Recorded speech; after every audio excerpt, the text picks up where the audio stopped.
construct then as to how that particular form of life will operate, or the experiences that can be had or are to be had within that particular construct based on the design of the planet, the gaseous laws of the planet. Obviously, our bodies are designed to function within those laws. So there is that construct. And then, of course, there is the governmental structure, the governmental matrix, those that rule, those that control. And that design is set up in such a way that helps to ensure or to carry out the laws, the limitations then by which a human being will operate. So that limitation then typically will disconnect you, an individual, from really seeing beyond the construct then, the limited construct of the reality in which we live. And that includes the whole concept of time and the sciences by which any of this operates. So you're just operating in this wheel of programs, and the government, the systems ensure that limitation because you are too busy complying, with these laws in order to really pay attention to too much. So you obviously you get your packaged religion or your packaged spiritual beliefs or whatever it is. As you work at complying with these laws in order to not suffer the consequences of non-compliance. Very interesting. And my thoughts are also, on the human body a little bit. You're mentioning that would you say that we are in that sense time travelers in regards to the human body, or even our, we are on a linear, curve. We are born and then we, we live and we die. We're on a treadmill here, so to speak. But right. Would you say that the human body is so much more than that? Is this just a vehicle that we experience this in? Yeah. Oh, absolutely. There's so much more going on here. It's mind-boggling. It's so huge in terms of what we no longer have access to in terms of our memory. And yes, there's a lot more going on. There's a lot more capabilities that the human body has. And it is a vehicle. It is a vessel. It's no different than one putting on a spacesuit to go to whatever planet or whatever space you would need to be outfitted for, because you have to be able to operate obviously within the laws of that space. So these bodies are being animated obviously by something else, by another force, energy, which would be you. So there's an animation process that is really taking place. What has happened, however, is that because we're so disconnected from that memory, then the body goes on autopilot. And that's how we are operating by programs. We're operating on auto. So everything that we end up doing, most of what we do is automated. Your brain carries a library of information, a library of acceptabilities that are, basically programmed in there from the beginning, I say the beginning of time to some degree, because there's a lot that we're not accessing. So there's a point of information there where we've accepted what physical reality will look like, and those things that we will acknowledge collectively. And so the brain carries that library, a massive library of those things, and that's what we operate by. And because of that, our perceptions become quite limited, because unless we can perceive of something beyond the common library then that collective consciousness operates by, people don't want to step beyond that. If you mention something that is outside of the scope of the program, people get they short circuit is what I say. They get very upset with you because you're shaking their world, you're shaking their program, and that's very uncomfortable. That's why it's necessary for the powers that be to have us all sort of think or believe base principles, because then it's easier. If everybody sees that everybody else is operating by some base principles, then we're comfortable. Yeah, that's a good point. That's unfortunately how it seems to be these days. And when you talk about program, I'm thinking of, we have different kind of factors here, so to speak, that this might come from, or rather the interface of this. I'm thinking of, genetics or even DNA, or would you say that this is primarily something that has to do with the, with the brain and the neural network of how the human being is built up? What do you think? Right, I do. I absolutely do. Because, we always have the capability to create new, neural pathways, to create a new, design, for life.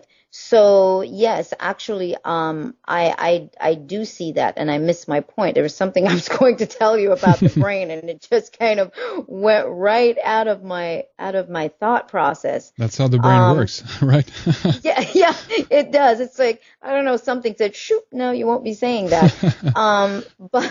But yes, the brain is actually a real phenomenal space because of the fact that you are constructing a private reality. Even though we have this, collective agreement in terms of what we see, we do have our own private construct of what we perceive our reality to be. And I think sometimes we think that we're seeing everything the same way, but I kind of wonder if we really are seeing everything the same way, even though, the wiring, we all have the same kind of wiring, but still at the same time we have the capability of creating our own individual construct of what reality could be. Mm. And I know I missed part of what your question was, but that all went out the door when my thought flew out the door. Absolutely. No, it was more about, I guess, there's a lot of science that is talking about the importance or the function, I guess, rather, of DNA itself, the genetic imprint that we are, that we come into this world with, basically. Absolutely. Yes, we do. First of all, we're carrying all these imprints from, as I said, from generations back. You've got these imprints, you've got the ancestral stuff, you've got, you just have everything. You're carrying everything besides your own bloodline of imprints. You're carrying that. And then, of course, we've got the base imprints, which we are operating by. And those base imprints are what we have, for example, a base imprint is we automatically know that gravity holds us. That's an automatic thing in our minds that we can't bypass gravity. Mm. Well, how do we know that? Technically, those are questions for me that I really started to ask. Is this a programming? Because the brain is going to accept anything and allow the body to operate based on what we actually really are believing. And so the cells in the body are going to respond. Everything about your physical vehicle is going to respond according to that. So in terms of even DNA, in terms of coming into this life, now that gets into a whole other area, which is so hard to ignore. It raises a question then about past lives. It raises that question because people come into this life, and I don't believe that there's anybody more special than the other. Why we come in and experience different circumstances. I do believe that people come in they're carrying certain codes and certain experiences and certain information solely related to that particular soul, that particular individual. Mm. Now they will need other people in their to come into their space in their life, as we all do, in order to make our life real, in order for the script, whatever script we write, every next moment, we need each other to play those parts. So it's very hard to not look at that whole concept. However, for me, the whole concept of past lives, I see that very differently, because past, present, and future exist simultaneously. So I feel that everything is really all happening in layers at the same time. Yes. And then that could get very trippy too, because now somebody says, well, what when somebody dies? Okay, but in which time? In which time space?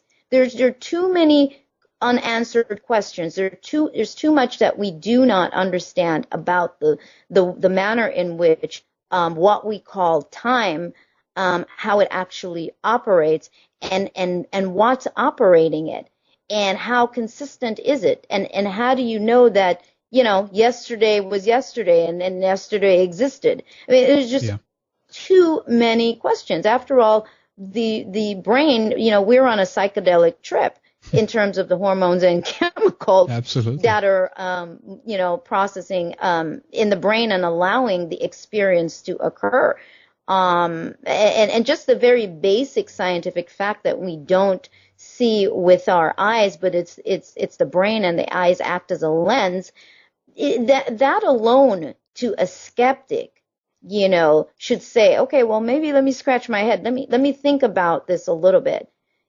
So there's some questions that I think it's just a matter of whether somebody wants to step up to the plate and ask those questions, and not worry that it's going to shake their religious belief, whatever that is, whatever the package is that somebody handed to them and said, here you go. This is what, this particular religion, this is what we believe, and this is how it is. Yeah. And I think that's what we have to do, is be able to really scratch our heads and allow ourselves to expand, allow our the potentials, allow ourselves to see that there's got to be larger potentials, and that in itself allows us to see more. So yes, I think, there are imprints coming in from other pockets of time that people are carrying, that scientists, they can't even figure it out. So that alone tells you there's more going on here with us as human beings than meets the eye. Absolutely. How about the idea of holography, or if we talk about the word that is in the title of your book, the holographic canvas, or the holographic model of the universe, that will explain a whole lot, won't it? What's your kind of... Well, absolutely. Absolutely, because that goes back to the same thing again with the brain, the fact that we don't see with our eyes, but it's the brain. So, everything is really existing as a hologram, a holographic projection. After all, the brain, you're picking up the frequency patterns, and they're being translated or sent back through the optic nerve, through the cones and rods in the eyes, and this image is projected out there before us. But because of how the brain operates, tied in with obviously the five senses, and then if we take everything and break it down to just all frequencies, because everything is frequency patterns anyway, these five senses that we feel that we have are various frequency patterns, and it's those five senses then that are reaching out and intertwined then with what we call emotions, which are electrochemical. Mm-hmm. All of those work together to create the idea or the illusion of everything being solid. And that is realized that nothing is really solid in the manner in which we think it is. Everything is both a wave and a particle. And moving at, X amount of speed. What is it like a film, like 24 frames per second? Yes. It's